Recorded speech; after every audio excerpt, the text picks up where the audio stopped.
السلام عليكم ورحمة الله وبركاته. مرحبا بكم في قناة فل الحلويات مع سناء.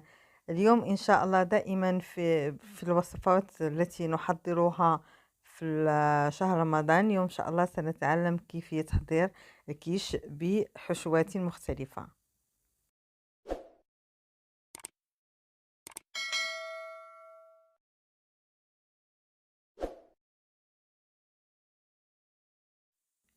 لتحضير عجينة ديال الكيش تسمى باللاباط بغيزي. كاين عندنا لاباط بغيزي سوا تكون مالحة سوا تكون حلوة، لكن بالنسبة لكيش نستعملو لاباط بغيزي مالحة. باش نحضروها حنا محتاجين 250 غرام ديال الدقيق، 125 غرام ديال الزبدة، 5 غرام ديال الملحة، واحد صفار البيض، 50 مليلتر ديال الماء. تنحاولوا ما امكن اننا الزبده نصابليوها مزيان مع الدقيق مزيان مزيان مزيان.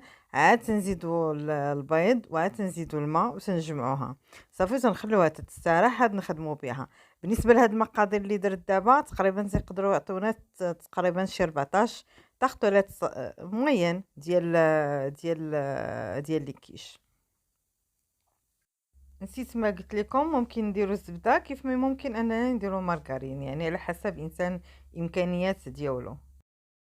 خلينا العجينه ديالنا حتى بردات مزيان تنجبدوها، وقبل هكذا تناخذوا دوك المولات اللي غنديروا فيهم لي كيش، تندهنوهم بالزيت والدقيق اولا الزبده والدقيق اللي بغيتو، وعاد من بعد تنخدموا وتنحاولوا اننا نعمروهم بلاباط بليزي، العجينه بليزي. تنحاولوا ان نصاوبوهم مزيان. من بعد تنحاولوا نديروا لهم نطيبوهم نص طيبه. كاين اللي يطيبهم ديريكت، يعني تيبقاو هكا خضرين تيعمروا بالحشوه ديالهم تيدخلوا الفران. وكاين عاوتاني اللي تنديروا لها نص طيبه عاد نعمر ونخرجوهم ونعمروهم بالحشوه ونرجعوهم. انا تنفضل هذه الطريقه هذه احسن، العجينه ما تيدخلش ليها الماء بزاف، يعني تتكون تتجي مقرمشه، تتجي طيبه مزيان. بالنسبه لهاد لي طارط، هاد لي كيشي لا بغيناهم خاويين نطيبوهم خاويين، تنديرو الالومنيوم، تنحاولوا اننا نديرو الجهه اللي ما تتبريش هي اللي على العجينه، ماشي اللي تتبري.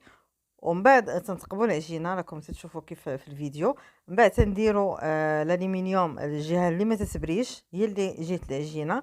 من بعد تنديروا الحمص، يعني الحمص هذا ديما تتخليوه يعني حتى كاع تستعملوه، هذا تيخلي ان العجينه ما تتنفخش لينا وما تتخسرش لينا، ما تديفورماش، يعني ملي تتخرجي الكيش او لي طاخ يخرجوا خاويين زوينين، يعني ما فيهمش شي بلاصه طالعه وبلاصه نازله. صافي تنطيبوهم على فرن ديال 160 درجه، ومن بعد نص طيبه ماشي بزاف. من بعد تنحيدو داك الحمص وقلت لكم تنخليوه حتى تيبرد ورجعوه نخبيوه مره اخرى نستعملوه، نخليوه ديما باش نستعملوه. بالنسبه للخليط اللي غادي نديرو في الكيش تيتسمى اباغي افلون.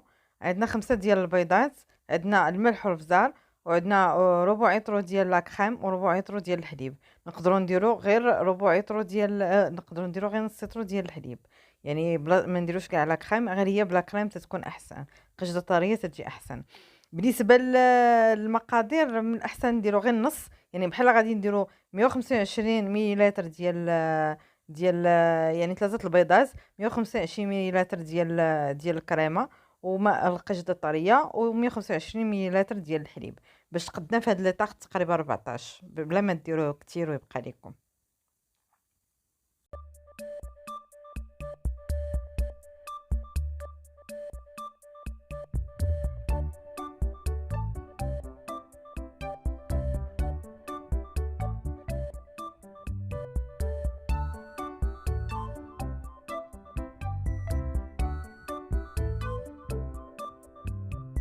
بالنسبه للحشوه لكم الاختيار. بالنسبه لي انا اختاريت وحده بالبوارو، قطعته وشحرته، والزيتون وديال الفرماج، يعني 3 ديال الانواع. بالنسبه لكم نتوما راه كاين طون كاين دجاج، ممكن اننا نشحروه يكون طريفه رقاق جوليان ومشحر. اللي بغيتو أي حاجة ممكن بغيتوها تكون في البصلة، ممكن القرعة مع خيزو. المهم أنا بزاف تنميل للخضار أكتر من أي حاجة أخرى. بالنسبة كيما قلت لكم تنديرو الحشوة ديالنا اللي بغينا. أنا درت دابا ديال البوارو، غندير ديال الزيتون، من بعد غنزيدو عليهم شويه شويه ديال الفرماج بالنسبه لهادوك اللي ما فيهمش الفرماج، وعاد هادوك اخرين اللي غندير فيهم فرماج غيكون الفرماج كتر من الاخرين. الوغ قبل ما نديرو الخليط ديالنا ديال الحليب وديال البيض تنكونوا سخنا الفران ديالنا في 160 درجه. ما خصوش يبقى يتسنى حتى يسخن لينا الفران عاد ندخلوهم، لا، الفران خصو يكون سخون، نعمرهم بلاباراي ديالنا بالخليط ديالنا يدخلوا الفران ديك الساعات.